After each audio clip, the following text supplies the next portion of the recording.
سب سے پہلے ڈاکٹر فرحت کو کال کی جو انہوں نے بڑی لیٹ اٹھائی۔ بعد میں پتہ چلا کہ وہ ابھی ہاسپٹل سے آ کر سوئی ہی تھیں جب ابسام کی کال آ گئی۔ پھر انہوں نے ابھی آئی کہہ کے فون رکھا۔ ابسام نے ڈرتے ڈرتے امی کا نمبر ملایا جو کہ دوسری بیل پہ ہی اٹھایا گیا۔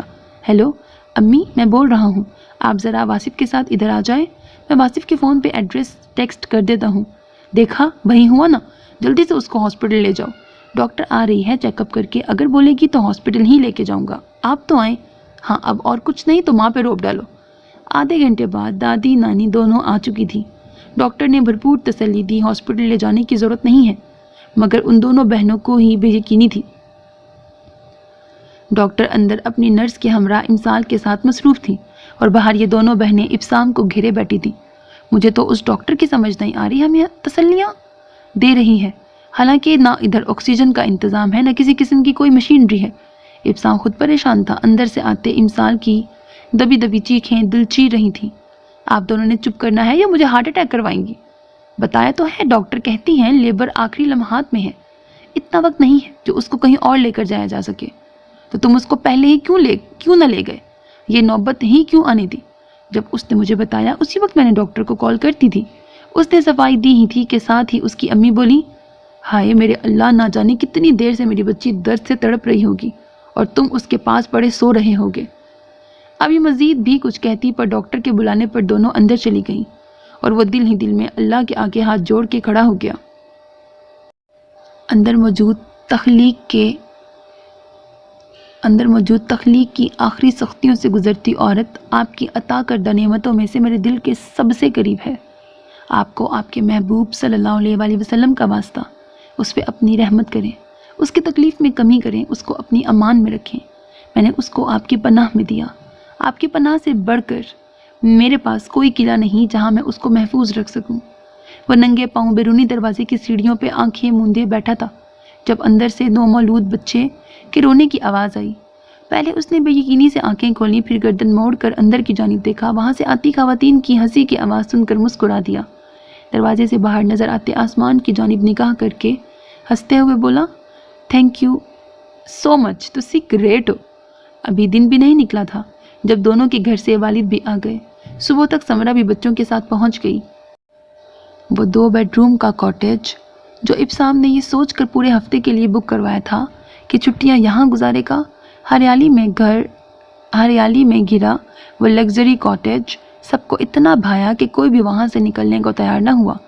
ساری صورتحال میں امسال کو اپنے شوہر کی شکل پر بجے 12 دیکھ کر ہنسی آتی، جو جواب میں اس کو مصنوعی گھوریوں سے نوازتا۔ وہ اس پہ غصہ کرنا بھی چاہتا تو نہیں کر سکتا تھا۔ آج وہ 1 ہفتے کی چھٹی گزار کر واپس آفس گیا ہوا تھا، جہاں سے شام ڈھلے ہی واپسی ہوئی۔ سوائے اس کے ابو، دادا اور اعجاز ماموں کے باقی ساری فیملی سٹنگ روم کے کارپٹ پہ دسترخوان بچھائے ڈنر کرنے میں مصروف تھے۔ الماس آ نہیں پائی تھی مگر ہر روز ویڈیو چیٹ ہو رہی تھی۔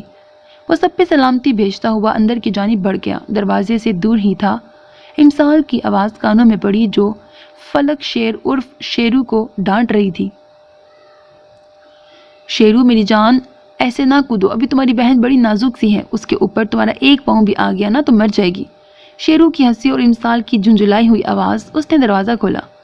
سرخ ٹراؤزر پہ سفید شرٹ پہنی ہوئی تھی، بالوں کو ڈھیلے سے جوڑے میں باندھا ہوا تھا۔ بیڈ کی پائنتی کی جانب درمیان میں کھڑی ہو کر فلک شیر کو پکڑنے کی کوشش میں تھی جو ہاتھ نہیں آ رہا تھا۔ چھوٹی فجر بیڈ کے درمیان میں بے خبر سو رہی تھی۔ جب شیرو کودتا تو ڈر کے ہاتھ اوپر کو اٹھاتی ضرور، پر جاگتی پھر بھی نہیں تھی۔ آخر بہن کس کی تھی؟ امسال کی نظر شوہر پہ پڑی تو بیٹے کو ڈرانے کی نیت سے بولی، تمہارے بابا آ گئے ہیں، میں ان کو کہتی ہوں تمہاری پٹائی کریں۔ بابا پٹائی نہیں کرتے، پاری کرتے ہیں، اگر بہن کو رلاؤ گے تو پٹائی ہی کریں گے۔ ابسام کمرے میں داخل ہوتے ہوئے بولا، شہزادے کیا کر رہے ہو؟ جمپ کر رہا ہوں۔ اس دفعہ پھر اس نے جمپ مارا تو فجر کو زیادہ ہی مائنڈ کر گئی، پورے جوش سے رونے لگی۔ شیرو کا منہ 0 کی شیپ میں کھلا، پہلے ماں کو حیرت سے دیکھا، پھر باپ کو، اس کے بعد فجر کے قریب گرنے کے انداز میں بیٹھ کر اس کو زور زور سے تھپکنے لگا۔ ابسام تیزی سے آگے آیا اور بیٹے کو گود میں اٹھا لیا۔ امسال فجر کی جانب متوجہ ہو گئی۔ ہتھوڑے کی طرح ضرب مارتے ہو یار، ابھی اپنا لاڈ پیار دکھانے سے پرہیز کیا کرو۔ جواب میں شیرو منہ بسورتے ہوئے بولا، بیبی گندی ہے۔ کیوں روتی ہے؟ تم ایسا برتاؤ کرو گے تو اس بیچاری نے رونا ہی ہے۔ ابسام اس کو گود میں لیے ہی بیڈ پہ نیم دراز ہو گیا۔ شیرو اس کے پیٹ پہ بیٹھا اس کی جیکٹ میں لگا پین اتارنے کے چکروں میں تھا۔ میں نے بلی لینی ہے، ہاں، تاکہ تم 2 دن میں اس کی گردن مڑوڑ کے مار دو، امسال نے فجر کو چپ کروا کر واپس لٹاتے ہوئے کہا۔ شیرو کو ماں کی بات زیادہ پسند نہ آئی، جبکہ ابسام مسکراتے ہوئے بتانے لگا، باہر سمرا آپو کے پاس بلی ہے، جاؤ جا کے لے لو۔ شیرو کی آنکھیں چمک اٹھی۔ اپو بلی؟ ابسام نے ہنستے ہوئے اس کو اتار کر نیچے فرش پہ کھڑا کیا۔ دوسرے پل وہ بلی بلی کرتا باہر کو بھاگ گیا۔ ابسام واپس لیٹ گیا۔ جہاں ابسام کا سر تھا وہیں ایک ہاتھ کی دوری پہ وہ بیٹھی ہوئی تھی۔ آج تو صاحب جی کافی تھکے ہوئے لگ رہے ہیں۔ اس نے ہاتھ بڑھا کر ابسام کے بالوں کو چھوا۔ ڈارک گرے فارمل سوٹ پر گہری نیلی ٹائی میں وہ صحت مند توانا ہینڈسم مرد تھا۔ نہیں بس ٹھیک ہی ہے، تم سناؤ طبیعت ٹھیک ہے؟ تمہارے سامنے ہوں۔ وہ میں نے ایک درخواست کرنی تھی۔ بولو۔ یہ جگہ سب کو بڑی پسند آئی ہے، کیا ایسا نہیں ہو سکتا ہم یہاں 1 ہفتے کی بجائے 1 مہینہ رک جائیں؟ ابسام نے آنکھیں کھول کر اس کو دیکھا، دانت پیستے ہوئے بولا، اور کچھ؟ Thank you. امسال نے سر جھکا کر اپنے لب اس کی پیشانی پہ رکھے۔ اور کچھ؟ I love you. کیا کہا؟ I love you. آواز نہیں آئی، دوبارہ بولو۔ ابسام سکندر، امسال Absam loves you very much. وہ مسلسل آنکھیں بند کیے مسکرا رہا تھا۔ ویری مچ سمجھ آیا ہے، اس سے پہلے جو بولا وہ سنائی نہیں دیا۔ اب کہ وہ اس کے کان کے قریب جھکی اور پوری قوت سے حلق پھاڑ کر چلائی، آئی لو یو۔ وہ اپنے کان میں انگلی مارتا اٹھ کے بیٹھ گیا۔ کھلے دروازے سے سمرا شیرو کی انگلی تھامے بڑبڑاتی ہوئی اندر آئی۔ ایک تو جب بھی میں کھانا کھانے بیٹھتی ہوں اسی وقت تمہارے بیٹے کو پشی آتا ہے۔ بھائی آپ پہرے کب سے ہوئے ہیں اور یہاں کیا کر رہے ہیں؟ جھک مار رہا ہوں، آؤ تم بھی شامل ہو جاؤ۔ وہ اٹھ کر باہر نکل گیا۔ امسال کی ہنسی نے دور تک پیچھا کیا۔ سمرا شیرو کو لے کر باتھ روم میں چلی گئی۔ تنہائی پاتے ہی امسال کو ماضی کی یاد نے ایک پل کو گھیرا تو آنکھ میں بے اختیار نمی آ گئی۔ اپنے رب سے مخاطب ہو کے بولی، بے شک آپ نے سچ فرمایا ہے، آپ صبر کرنے والوں کے ساتھ ہیں۔ میں نے تکلیف کے وقت میں صبر کیا، آپ نے میری تکلیف ختم کر دی۔ بے شک آپ سے بڑھ کر اپنے بندوں کا حامی اور کوئی نہیں۔ شکر الحمدللہ۔ اس نے آنکھ سے بہنے والا آنسو، اکلوتا آنسو صاف کیا اور مسکرا دی۔ ختم شد۔ سو میرے عزیز listeners, this was the end of the novel. Hope that you like it. اپنا بہت خیال رکھیے گا نیک تمناؤں کے ساتھ۔ اللہ حافظ۔ And don't forget to subscribe to my channel because that's how you can encourage me, and that's the only kind of support and encouragement which I want from all of you. Allah Hafiz.